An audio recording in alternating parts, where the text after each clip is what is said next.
आप सभी को नमस्ते। पिछला वीडियो टेक्निकल इशू था कुछ और यहाँ रुक गया था। हमने बताया था कि ग्रेनविल ऑस्टिन ने कहा था संविधान सभा कांग्रेस थी और कांग्रेस भारत। तो इस वीडियो में हालांकि हम जो चर्चा करने जा रहे हैं, हमारा विषय रहेगा संविधान की प्रमुख समितियां। लेकिन थोड़ा सा पहले, इससे पहले मैंने कुछ आपको बता रहा था कांग्रेस को लेकर के, कांग्रेस भारत और भारत कांग्रेस। 1950 का दौर चल रहा है। 1885 में जो पार्टी बनी है कांग्रेस, ये 1850 से ये कांग्रेस लोगों के दिलो दिमाग पे छा गई थी। गांधी जी ने नेहरू जी से आग्रह किया कि इस कांग्रेस पार्टी को समाप्त करो, क्योंकि आज़ादी की लड़ाई के पर्पज से इसको बनाया गया था और इसको हम क्लोज करें और नेक्स्ट नई पार्टी बना लेते हैं और जो है उसमें आप काम करिए और नई पार्टी में लोगों को जोड़िए। लेकिन नेहरू जी की ये एक भूल कही जाए या फिर ये कहा जाए कि उन्होंने इसका प्रॉफिट लेने का चाहा। जब जब हम देश हित से आगे अपने हित के बारे में सोचने लगते हैं, देश को नुकसान कर रहे होते। नेहरू जी की मुझे लगती है ये बड़ी एक मिस्टेक थी। नेहरू जी ने कांग्रेस को लेकर चले तो, लेकिन बाद में कांग्रेस पार्टी हाईजैक कर ली। हाईजैक कहने का मतलब अब वह पार्टी कांग्रेस परिवार के रूप में कन्वर्ट हो चुकी है और वह परिवार नेहरू जी का परिवार। नेहरू जी की मृत्यु होती है तो इंदिरा गांधी को सामने लाया जाता है। इंदिरा गांधी जाती हैं, राजीव गांधी आते हैं, राजीव गांधी जाते हैं, सोनिया गांधी आती है और यह क्रम चलता है। और यह पार्टी जो कभी संपूर्ण देश की पार्टी थी, संपूर्ण देश का प्रतिनिधित्व था, वह किसी एक परिवार के इशारे पर नाचने वाली पार्टी बन जाती है। हमारे देश की सबसे बड़ी समस्याओं में से एक बड़ी समस्या है कि अपने देश में एक भी ढंग की पार्टी नहीं है, या कह ले कि ऐसे पारिवारिक पार्टियों की बघार लगी हुई है। आम आदमी पार्टी किसकी पार्टी? अरविंद केजरीवाल की। मायावती की पार्टी है और इनकी मुलायम सिंह की पार्टी सपा, जदयू और नीतीश कुमार की राजद, लालू यादव की। ऐसे तमाम सारी पार्टियां ये व्यक्तिगत पार्टियां हैं और यह व्यक्तिगत पार्टियां देश को फायदे की जगह नुकसान पहुंचाती है, क्योंकि अयोग्य लोगों को भर्ती कर लेती है और उनका बेटा ही बनेगा, दूसरा व्यक्ति कोई मुख्यमंत्री बन नहीं सकता है। सपा के जो नेतृत्व करता है अभी श्री अखिलेश यादव जी, अब वही चलाएंगे। अखिलेश यादव ये नहीं कह सकते कि हाँ पार्टी चलाएगी, पार्टी डिसाइड करेगी, क्योंकि यह विचार प्रासंगिक नहीं रह जाता है उस परिवार का, उसमें मतलब उस परिवार का फिर महत्व नहीं रह जाएगा। और जब तक हम अपने परिवार की बात सोचते रहेंगे, इस देश की बात सोचने से बहुत दूर रहेंगे। आम आदमी पार्टी ठीक काम कर रही है। अच्छा, पंजाब में 27 रैंक था उनका, नीति आयोग ने जारी किया, वहां से 27 से फर्स्ट रैंक पे आ गई है, बहुत अच्छा काम कर रही है। लेकिन अरविंद केजरीवाल जी से एक सवाल है कि क्या राष्ट्रीय अध्यक्ष आप ही बने रहेंगे या फिर अन्य लोगों के लिए खोलेंगे पार्टी का द्वार? क्या वही आप जो चाहते हैं वही होगा पार्टी में, या फिर और लोग भी कुछ चाहते हैं? तो ऐसे तमाम सारी पार्टियों को उलट पलट कर देखिए, आपको पता चलेगा कि ये सारी व्यक्तिगत पार्टियां, और व्यक्तिगत पार्टियां इस देश के हित के लिए नहीं होती है, वह व्यक्तिगत हित के लिए होती है। मेरी पार्टी होगी मैं प्रधानमंत्री बनूंगा, मेरी पार्टी होगी मैं मुख्यमंत्री बनूंगा, और देश हित में निर्णय लेने से पहले मैं अपने पुत्र हित में निर्णय लूंगा। याद करिएगा, महाभारत पुत्र के ही लिए धृतराष्ट्र ने पूरा साम्राज्य वो कर दिया था पुत्र मोह में, और स्थिति ये हो गई कि कौरव पांडव का युद्ध हुआ और ध्वस्त हो गया। तो ये पुत्र मोह अभी से नहीं चल रहा है, भारत में सदियों पुरानी परंपरा है। और हम और आप ऐसे लोग हैं जो ऐसे लोगों को वोट करते हैं और ये लोग चुनाव जीतते हैं और देश का बंटाधार करने में लगे हुए हैं। विचार करिएगा। चलते हैं, बस ये बात निकल के इसलिए आ गई क्योंकि उस समय कांग्रेस पार्टी एक बेहतरीन पार्टी के रूप में जानी जाती थी, क्योंकि देश का नेतृत्व होता था, किसी व्यक्ति का नहीं चलता था, मतलब कि सब लोगों के समूह से निर्णय लिए जाते थे। उस समय कांग्रेस पार्टी की स्थिति ये है। उसी के विरोध में 1951 में जनसंघ बनता है और जनसंघ बाद में 1980 में जाकर के कन्वर्ट हो जाता है भारतीय जनता पार्टी, जो आज की सत्तारूढ़ पार्टी है, मोदी जी जिसका नेतृत्व कर रहे हैं। इस पार्टी में एक चीज तो नजर आता है हमें साफ साफ, किसी परिवार का वैसा हस्तक्षेप नहीं है कि वो परिवार के इशारे पर पार्टी नाचेगी। समय का कालचक्र है, हो सकता है कि अभी कुछ खराबियां आई है, आने वाले समय में ठीक हो जाएगी, लेकिन एकमात्र ऐसी पार्टी है जिसके पीछे संगठन खड़ा है, देश खड़ा है और वह चल रही है। किसी परिवार का वर्चस्व नहीं है कि नहीं उस परिवार ने चाहा तो होगा, और परिवार ने नहीं चाहा तो नहीं होगा। तो ऐसे में ऐसी पार्टियों का एक दो पार्टियां और होनी चाहिए हमारे देश में, जो किसी व्यक्ति की ना हो, समूह की हो, लोगों की हो, और वह शासन करेगी तो बेहतर शासन कर पाएगी। बात आगे बढ़ाते हैं। अंतरिम सरकार का गठन होता है 2 सितंबर 1946 को। पहली बैठक हमने देखा 9 दिसंबर 1946 को, और 26 अक्टूबर 1946 को मुस्लिम लीग के 5 सदस्य भी इसमें शामिल होते हैं। कुछ एक पॉइंट जो बैक में हमने देखा था, इसको याद कर लेना ज्यादा बेहतर होगा। नेक्स्ट पॉइंट है हमारा, खैर बैक का पॉइंट हटा दिए हैं, तो यहां से हमारा नया चैप्टर शुरू हो जाता है, संविधान सभा की प्रमुख समितियां। कुछ कुछ प्रश्न आते हैं, तो याद करना थोड़ा जरूरी है। ये सारी चीजें मैं आपको बता रहा हूं, इसके पीछे कहानी यह है कि आप इन सब चीजों पर नजर रखिए, क्योंकि क्वेश्चन आएंगे आपको ऐसे में। हमने पिछले वीडियो में आपको एक अकबर इलाहाबादी की शायरी, जो मैंने कहा था कि जिंदगी का मतलब यह नहीं है कि बस नौकरी किए, जब बचपन बीता नौकरी किए, जवानी गई और बुढ़ापा आई और मर गई। जवानी का मतलब कुछ और भी, जीवन का मतलब कुछ और भी है। उसी में मैं अकबर इलाहाबादी का वो लाइन निकाल के लाया हूं कि हम क्या कहें अहबाब क्या कर नुमाया कर गए, हम क्या करें अहबाब क्या कर नुमाया कर गए, बीए हुए नौकर हुए पेंशन मिली और मर गए।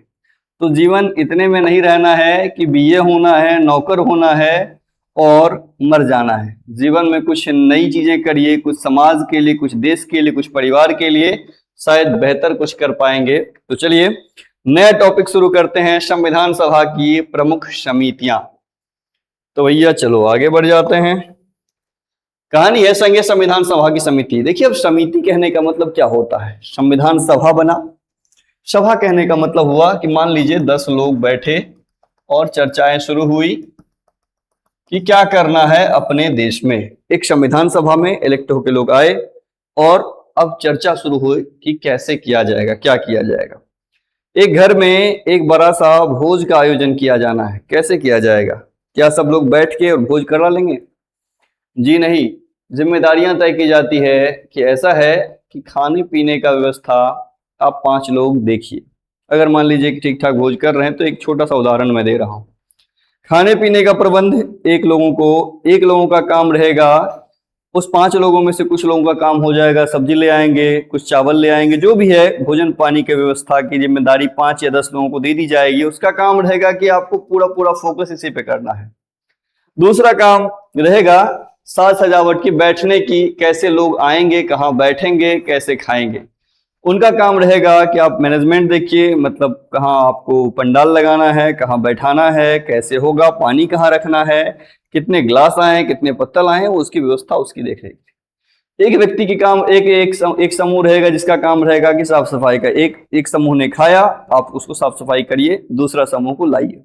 मतलब कि एक ठीक ठाक भोज आयोजन जो हम एक दिन का करते हैं, उसमें हमें कई सारे समूह को तैयार करना पड़ता है कि आप पानी देंगे, आप जो है सो चावल देंगे, आप दाल देंगे, या फिर जो भी है आप पत्तल देंगे। इस तरह से हम एक सिस्टम सेटअप करते हैं और फिर हम एक भोज का आयोजन करते हैं। ठीक वैसे ही हमारे संविधान का निर्माण हो रहा था कि क्या किया जाए। लोग तो हम सेलेक्ट कर लिए कि इतने लोग हैं हमारे पास।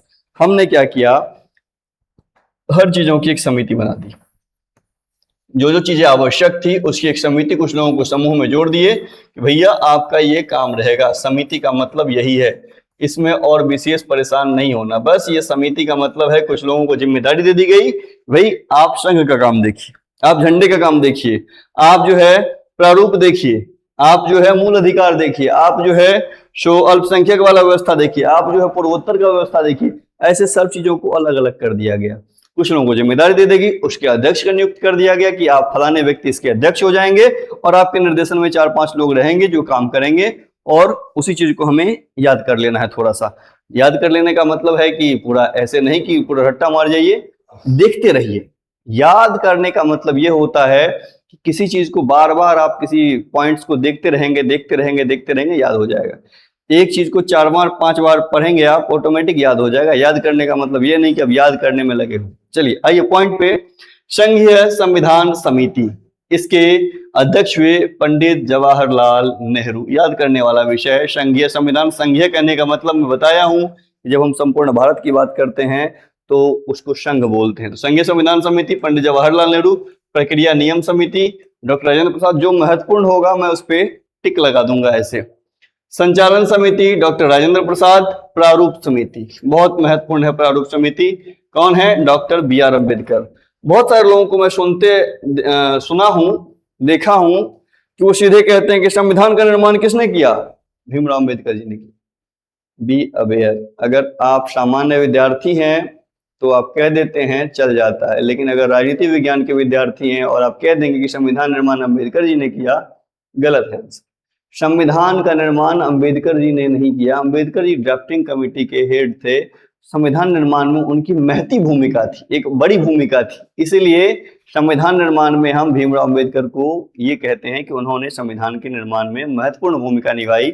ये गलत है, क्योंकि बाकी लोग फिर क्या मुंह देख रहे थे क्या? पंडित जवाहरलाल नेहरू, राजेंद्र प्रसाद, हाँ, और जो सरदार पटेल, ये लोग क्या कर रहे थे? संविधान निर्माण नहीं कर रहे थे क्या? क्या कर रहे थे फिर? ये लोग सिनेमा देख रहे थे या तो फिर?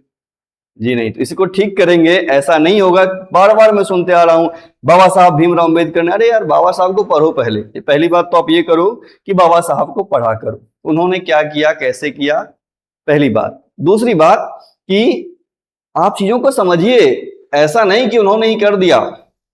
बाकी लोग क्या कर रहे थे? फिर मेरा प्रश्न भी आपसे है कि बाकी लोग क्या कर रहे थे? जवाब कमेंट में दीजिएगा। क्योंकि भीमराव अंबेडकर जी संविधान सभा के प्रारूप समिति के अध्यक्ष थे। प्रारूप समिति कहने का कैसा बनेगा हमारा संविधान, इसके अध्यक्ष थे। इसकी अध्यक्षता की। संविधान का ये मेन पार्ट हो जाता है। निश्चित रूप से हम स्वीकार करेंगे, और हम सबको स्वीकार करना चाहिए, संविधान सभा के निर्माण में भीमराव अम्बेडकर की महत्वपूर्ण भूमिका थी। अब इसके पीछे चलते हैं, क्यों भीमराव अम्बेडकर संविधान सभा में महत्वपूर्ण भूमिका निभा रहे, क्यों ड्राफ्टिंग कमेटी उनको दी गई? तो वो अध्ययन के लिए विदेशों में गए, अमेरिका पढ़े, ब्रिटेन पढ़े। उन देशों में उन्होंने विभिन्न देशों के संविधानों के अध्ययन किए, रुचियां रखी, देखी वहां पे क्या चीजें हैं, और फिर आए थे भारत। इसका मतलब है कि उन्हें इस चीज की समझ थी, तो उनको ये जिम्मेदारी दे दी गई कि भैया आप जो है इसको देख लीजिए। तो ड्राफ्टिंग कमेटी का काम जो है कौन देख रहे थे? भीमराव अम्बेडकर जी। क्वेश्चन आता है, ध्यान रखिएगा, पूछ दिया जाएगा क्वेश्चन में कि संविधान का निर्माण किसने किया, उसमें भीमराव अम्बेडकर भी देगा, जवाहरलाल नेहरू दे देंगे, मतलब भीमराव अम्बेडकर दे देंगे, जवाहरलाल नेहरू दे देंगे। तीसरा ऑप्शन दे देंगे कि महत्वपूर्ण जो है सो स्वतंत्रता सेनानी, और चतुर्थ में और कुछ दे देंगे। आप क्या लगाएंगे? महत्वपूर्ण स्वतंत्रता सेनानी, न कि भीमराव अम्बेडकर। संविधान के निर्माण जो है एक संविधान सभा द्वारा की गई है, आप ये कहिए, चलेगा। नेक्स्ट पॉइंट हम आते हैं, सलाहकार समिति, मौलिक अधिकार अल्पसंख्यक जनजाति क्षेत्र का सरदार वल्लभ भाई पटेल। याद रखेंगे, मौलिक अधिकार समिति और सलाहकार समिति जो है सो इसके अध्यक्ष कौन थे, इसको कौन लीड कर रहे थे? तो वल्लभ भाई पटेल यूज कर रहे थे, सरदार वल्लभ भाई पटेल। मूल अधिकार की उप समिति गठित की गई थी, जिसको देख रहे थे जेबी कृपलानी। अल्पसंख्यक उप समिति की बात करेंगे तो एच.सी. मुखर्जी, और पूर्वोत्तर जनजाति क्षेत्र की उप समिति की बात करेंगे तो गोपीनाथ जी देख रहे थे। बहुत महत्वपूर्ण नहीं है ये, इसमें 2-3 चीजें आपको याद रख लेनी है, एक तो ये रख लीजिए संघीय संविधान समिति जवाहरलाल नेहरू, दूसरा आप ये रख लीजिए प्रारूप समिति भीमराव अम्बेडकर, और तीसरा आप ये रख लीजिए कि सलाहकार समिति और मौलिक अधिकार अल्पसंख्यक जनजाति क्षेत्र को जो है सरदार वल्लभ भाई पटेल देख रहे थे। नेक्स्ट पॉइंट चलते हैं, संघीय शक्तियां समिति। एक लोगों को 2-2 जिम्मेदारियां भी दी जाती थी, जैसे कि अभी एक राज्य के राज्यपाल 2 राज्य के राज्यपाल हो सकते हैं, जैसे एक व्यक्ति 2 राज्य के राज्यपाल हो सकते हैं, वैसे ही उस समय में भी कई सारी समितियों के, एक व्यक्ति को 2 समितियों की जिम्मेदारी भी दी जाती थी। ऐसे में पंडित जवाहरलाल नेहरू संघीय शक्तियों की समिति के भी चेयर कर रहे थे। प्रांतीय संविधान समिति सरदार वल्लभ भाई पटेल देख रहे थे। कार्य संचालन समिति के मुंशी, सदन समिति बहुत महत्वपूर्ण नहीं है, ये महत्वपूर्ण है आपका। ध्वज समिति कौन देख रहे थे? डॉक्टर राजेंद्र प्रसाद। इसमें घबराना नहीं है, ये प्रश्न बार बार पूछे जाते हैं, इसलिए मैं कह रहा हूं उसको याद कर लेंगे, जिसमें टिक कर रहा हूं उसको याद कर लेंगे। कार्यकारिणी समिति जी मावलंकर, राज्यों की समिति जवाहरलाल नेहरू, वित्त और स्टाफ समिति राजेंद्र प्रसाद, प्रत्यय पत्र समिति अल्लादी कृष्ण स्वामी अय्यर। इसमें अपन को 2 समिति ऐसी है जो बहुत सारे एग्जाम में आता है, संघीय शक्ति समिति और दूसरा राष्ट्रीय ध्वज समिति, ये जो है डॉक्टर राजेंद्र प्रसाद है। नेक्स्ट पॉइंट चलते हैं, चलो भैया, प्रारूप समिति। ये देखिए आगे आपका प्रारूप समिति। ड्राफ्टिंग कमेटी की हम चर्चा कर रहे थे, कौन चेयर कर रहे थे? B R Ambedkar. 7 सदस्य थे, 29 अगस्त 1947 को गठन हुआ था। इस 7 सदस्य का नाम आप चेक कर लेंगे कौन कौन सा है। कृष्ण, जो कृष्ण के नाम हैं 4-5 लोग तो वही हैं, कृष्ण गोपाल स्वामी अयंगर, माधवराव सप्रे, मतलब मैंने इसको याद किया था और 4-5 नाम ऐसे हैं जो कृष्ण के नाम पे हैं। हाँ, तो टीटी कृष्णामचारी, हाँ, ये 7 लोगों को आपको याद करना है। 2 लोग बाद में जो है सो चेंज होते हैं। ये 7 नाम इंपोर्टेंट हैं, कभी कभी किसी किसी परीक्षाओं में 7 नाम पूछ दिए जाते हैं। मैं अभी इसलिए चर्चा नहीं कर रहा हूँ कि इस पे छोटा छोटा वीडियो बना करके मैं आपको दे दूंगा। अभी मैं चाह रहा हूँ कि एक संविधान की आपको समझ विकसित कर दूं, फिर आपके पास हम आएंगे बड़े बड़े पॉइंट्स लेकर के। बड़े बड़े पॉइंट्स कहने का मतलब जो एक ऐसा बिंदु जिसपे हमें विचार करना चाहिए। अगला पॉइंट है हमारा, झंडा समिति गठन 23 जून 47, राजेंद्र प्रसाद लीड कर रहे थे। राष्ट्रीय ध्वज का चयन किया जाना था कि कैसा ध्वज होगा। अगला है भारतीय संविधान के प्रमुख भाग, इसको भी देख लेते हैं हमने चर्चा किया था पहले वाले वीडियो में ही कि 22 भाग हैं। एक नजर देखते जा रहे हैं और इस वीडियो को यहीं क्लोज करेंगे। पहला है भाग 1, संघ और उसका राज्य क्षेत्र, याद करने वाला है, इंपोर्टेंट है। दूसरा है नागरिकता, बहुत महत्वपूर्ण नहीं है लेकिन याद करिए। तीसरा है मौलिक अधिकार, याद करिए। चौथा है राज्य के नीति निर्देशक तत्व, याद, ये सब एकदम याद कर लीजिए, पूछिए मत, सोचिए मत। और याद करने का मतलब मैं कह रहा हूं बार बार देखें। याद करने का मतलब यह नहीं है कि उसको याद करना है, याद करने का मतलब है कि उसको बार बार आपको देखना है। तो राज्य के नीति निर्देशक तत्व की चर्चा भाग 4 में, भाग 4 का के मौलिक कर्तव्य की बात की गई, भाग 5 में संघ की बात की गई, भाग 6 में राज्य की बात की गई। यहां से यहां तक सबको क्लियर होना चाहिए। अनुच्छेद 237 लास्ट आता है भाग 6 का, मतलब 1 से शुरू होता है 237 तक, आपका यहीं इतने में हो जाएगा। इतना अगर आप भाग याद कर लिए तो 1 से 237 तक आपके दिमाग में मोटा मोटा सेट हो जाना चाहिए। अनुच्छेद 1 से 4, अनुच्छेद 5 से 11, अनुच्छेद 12 से 35, अनुच्छेद 36 से 51, अनुच्छेद 51 का, इसमें इसमें 52 से 151, इसमें 152 से 237। इस तरह से भाग 6 तक महत्वपूर्ण है, एकदम सबको याद होना चाहिए। नेक्स्ट पॉइंट चलते हैं। भाग 8 में संघ राज्य क्षेत्र है, बहुत महत्वपूर्ण नहीं है लेकिन याद रखिए। भाग 9 में पंचायतें हैं, याद रखने वाला है। नगर पालिका याद रखने वाला है, इसको याद करने की आवश्यकता नहीं है। सहकारी समिति है 9th बी में। भाग 10th बी में है अनुसूचित जनजाति क्षेत्र, याद कर लीजिए। हाँ, ये बहुत महत्वपूर्ण है। संघ राज्य क्षेत्र, केंद्र राज्य संबंध की बात की गई कि राज्य और केंद्र, जाके पहला वीडियो देखेंगे तो उसमें उस चीजों को क्लियरफाई किया गया है कि केंद्र राज्य संबंध क्या है। केंद्र राज्य संबंध कह रहा हूं, मतलब कि केंद्र और राज्य के संबंध बीच में कैसे होते हैं। नेक्स्ट पॉइंट है वित्त, संपत्ति, संविदाएं और वाद, बहुत महत्वपूर्ण नहीं है। व्यापार, वाणिज्य और समागम भी बहुत महत्वपूर्ण नहीं है। नेक्स्ट पॉइंट चलते हैं हम लास्ट पेज पे, और इसमें है भाग 14, राज्य, संघ और राज्य के अधीन सेवाएं, याद कर लेंगे तो ज्यादा बेटर रहेगा। अधिकरण में कोई आवश्यकता नहीं है, ये बहुत महत्वपूर्ण है। वीवीआई है निर्वाचन, भाग 15, अनुच्छेद 324 निर्वाचन आयोग, जो काम क्या करती है, हमारे यहाँ चुनाव कराने का काम करती है, और भी उसके अलावा बहुत सारे कार्य हैं उनके। नेक्स्ट है विशेष उपबंध, कोई महत्वपूर्ण नहीं है। राजभाषा महत्वपूर्ण है, भाग 17 में राजभाषा। नेक्स्ट है 18 में आपात उपबंध, अ से 18, अ से आपातकाल। तो चलिए ये भी क्लियर है। 19 की बात, 19 को आप छोड़ सकते हैं, प्रकरण की कोई बात नहीं है। भाग 20 में है संविधान संशोधन, अनुच्छेद 368 कहां से लिया गया, दक्षिण अफ्रीका से, याद कर लेंगे, बहुत महत्वपूर्ण है। हमने बताया था कि संविधान संशोधन क्या होता है। संविधान संशोधन का मतलब होता है संविधान समय समय पर अपने को बदलने का सामर्थ्य रखता है, बदलने की शक्ति रहती है। कल तक हम किसी और विषय को लेकर चर्चा कर रहे थे, आज हमारे समाज में विषय परिवर्तनशील हो गए। एक उदाहरण फिर से लेता हूं विवाह का, कि हो सकता है एक समय था कि विवाह सब लोग करते थे, आज बहुत सारी संख्या में युवा जो है विवाह करने से बच रहे हैं। चाइना में ऐसा बहुत हो रहा है, चाइनीज सरकार परेशान है क्योंकि लोग विवाह करने से मना कर रहे हैं। तो हो सकता है कि आने वाले समय में लोग विवाह ना करें, तो सरकार को इसके लिए कानून बनाना पड़ सकता है या फिर चेंजेस लाने पड़ सकते हैं। तो अभी तक तो कानून बनाया था, आपसे पूछा जाता है जब कोई फॉर्म भरते हैं आप मैरिड हैं कि अनमैरिड हैं। हो सकता है आने वाले समय में एक कॉलम खत्म हो जाए मैरिड अनमैरिड वाला, क्योंकि सरकार देखेगी कि लोग अगर विवाह नहीं कर रहे हैं तो फिर उससे उसको कोई मतलब, सरकार को नैतिकता से कोई मतलब नहीं, सरकार मतलब संविधान, नैतिकता से कोई मतलब नहीं कहने का मतलब यह है कि उसे मतलब है अपने नागरिकों से।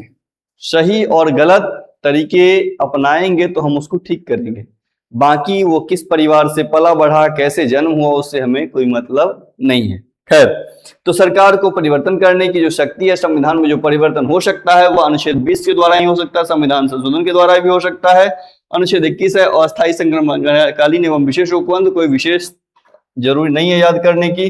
भाग 22 से संक्षिप्त नाम प्रारंभ हिंदी पाठ, एक एग्जाम में मुझे ये टकराया है, आप इसको याद रख सकते हैं कि हिंदी में जो है सो उसकी चर्चा प्रारंभ, इसका नाम, हाँ, संविधान का, ये सब भाग 22 में अनुच्छेद 390 से 395 को जब पढ़ेंगे तो उस बीच में आता है। तो यही है अपना वीडियो, किसमें जो है संविधान के प्रमुख भाग को लेकर के, और हमने किस चीज पे चर्चा की है,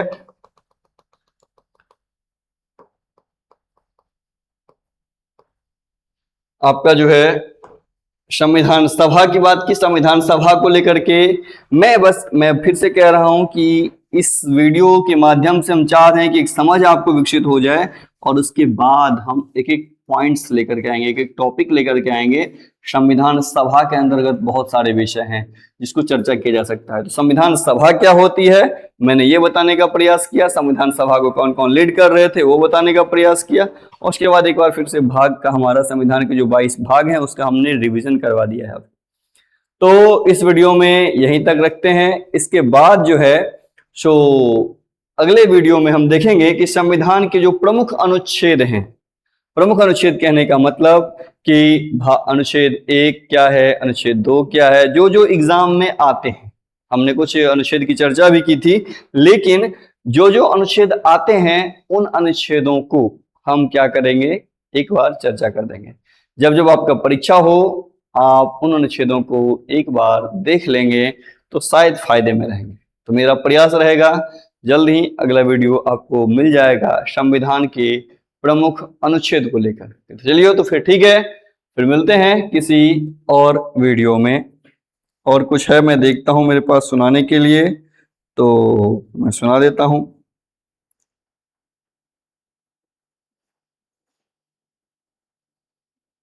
हाँ, इंसान बहुत विचित्र प्राणी है।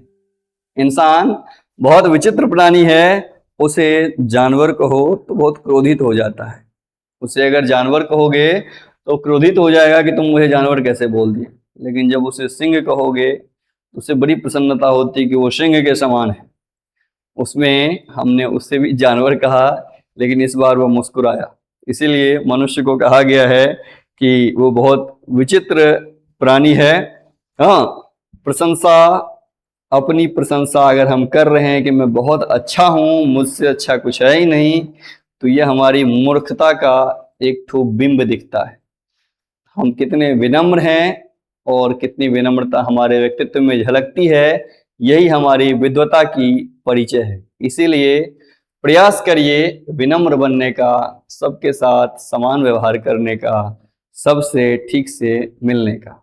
तो चलिए फिर मिलते हैं किसी अगले वीडियो में जल्द ही। आप सभी को धन्यवाद, नमस्कार, महादेव। बंद कर देंगे।